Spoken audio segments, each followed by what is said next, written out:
When you extend a Busa, the leverage on factory suspension is a lot greater.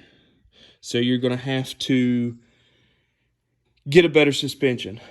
Whether it be what I done, I ordered the 1,400-pound Super Spring from All Things Chrome, the all blacked out one, to replace the factory suspension. But what happens when you extend the bike, there's more leverage on the suspension. So if you plan on extending, you better plan on getting a better suspension, a harder, stiffer suspension, if you plan on lowering the bike.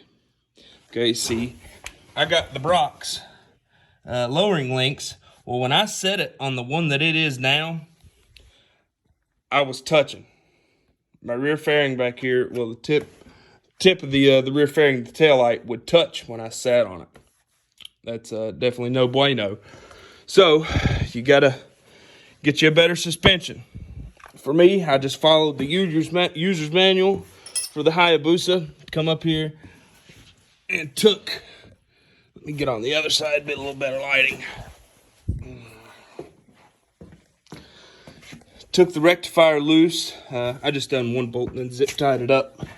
Once you get that loose, for me, on these lowering links, I had to go ahead and take them out of the way as well.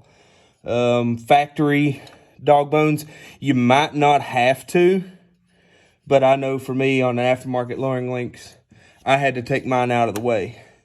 Then you have to remove this bolt on the bottom, and then your shock should be setting free. Now for me, I'm sure it applies to everyone else, when I take my lowering links loose, I have to get it stable. I have to stabilize the body. So there's my jack for stabilizing the body. As far as taking pressure off of the rear shock and spring, this is what I done. Got a scissor jack out of my car. Yo, buddy. What are you doing? Taking a video for YouTube. What are you doing? Huh? What are you doing? Playing Fortnite. Playing Fortnite? Took the scissor jack, put a block under it, and picked it up just to release the pressure that was on the shock that was in there. There's not much pressure there at all, at all. Like it's just hand tight. I mean, it wasn't much pressure at all for it to be free. You got to take the tank up. And for me, now it may work a little better for someone else or a different way or whatever.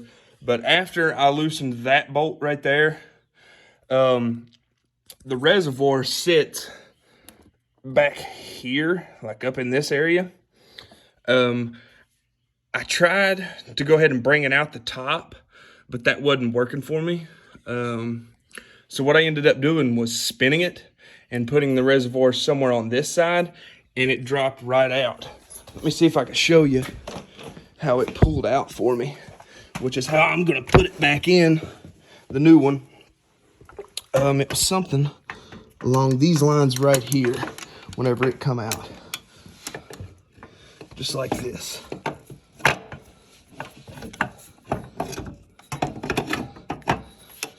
You just fiddle around with it, and it should go right back up in there.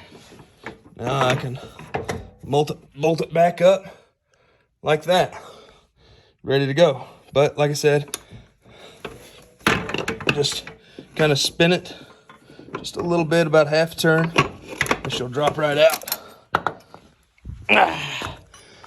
Yeah, man.